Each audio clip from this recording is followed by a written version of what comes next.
Buckingham Palace's startling admission about the Queen's health. Her Majesty's official job description has been quietly edited, highlighting just how serious things are getting. Hello, and a very warm welcome back to the Sussex Daily News Channel.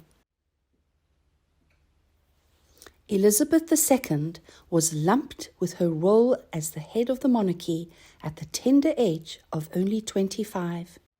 The Queen is to be admired for having somehow shepherded the monarchy through good times and bad. We all know, roughly speaking, what it means to be the Queen. She is known for her sense of duty and her devotion to a life of service. The symbolic figurehead undertakes constitutional and representational duties and carries out a busy program of engagements throughout the year. Did you know that she is the one person that the Prime Minister can never get rid of?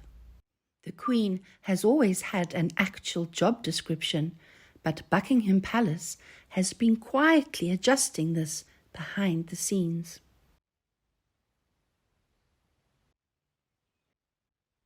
Late last week, Buckingham Palace released the annual Sovereign Grant Report.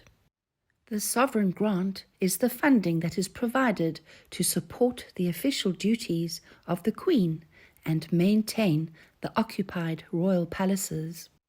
This year's report revealed a startling admission about the Queen's future as head of the monarchy. It simply boils down to the fact that the 96-year-old is no longer up to the same job she has done for the last 70 years. The Queen's official role has been rewritten by Buckingham Palace, and her duties have been scaled back amid health fears. Last year's grant report was very long and boring. If you had suffered from insomnia, reading this report would have instantly cured your affliction. The report had set out 8 key constitutional duties of the Queen, which included the state opening of Parliament, as well as representational duties as head of state. Her duties also included visiting other heads of state, as well as receiving them.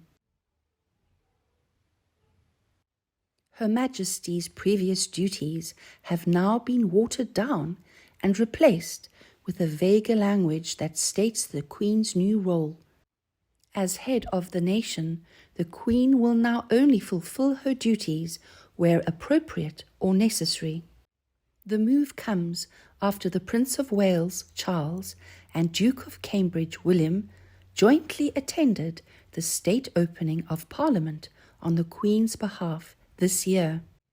The Queen's mobility issues made it too difficult for her to attend in person.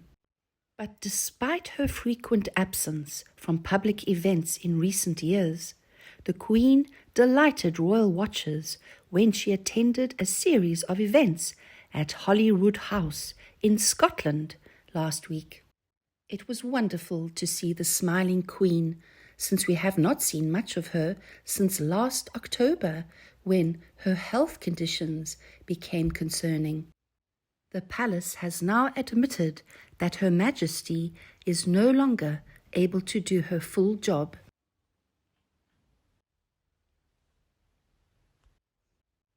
This is very sad news. It seems highly unlikely that things will go back to the way they once were for Her Majesty the Queen. It seems just the other day, before the pandemic, that we witnessed the Queen popping up from time to time. We'd see her wearing a colourful coat and attending events where a cake was cut or a tree was planted.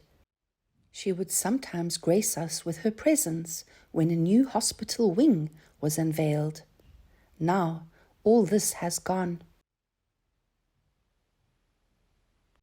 Does this mean that Her Majesty's reign is ending with a bang? I don't believe that we should jump to this conclusion too quickly. She has experienced episodic mobility problems as well as other health issues, and these have prevented her from physically undertaking her duties as a sovereign. The Queen will have her good days and her bad days, and her aides will have to work very hard to make sure that the Queen's energy and time is preserved. News of a change in the Queen's program means that we now know what to expect from her in the future. In releasing the report, has the palace now revealed that the era of our reigning Queen is coming to an end? It is incomprehensible to think that the time of having our Queen as a comforting constant could be over.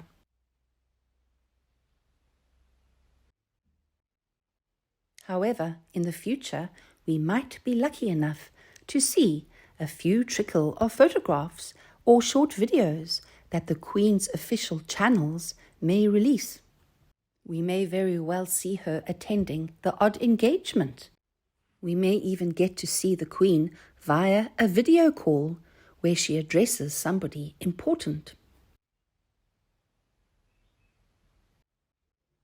The Queen will now be reigning behind closed doors. Does this mean that she is even reigning at all? We simply do not know what to expect. In June last year, it was revealed that the Queen had to take a lengthy break from riding horses due to doctors' instructions. But the Queen is tough, and we could see her from time to time in the future getting back into the saddle and enjoying some gentle rides on her ponies. Her Majesty is simply just remarkable. With her wonderful spirit and perseverance, it seems not likely that the Queen is wanting to give up the reign. Not now, anyway.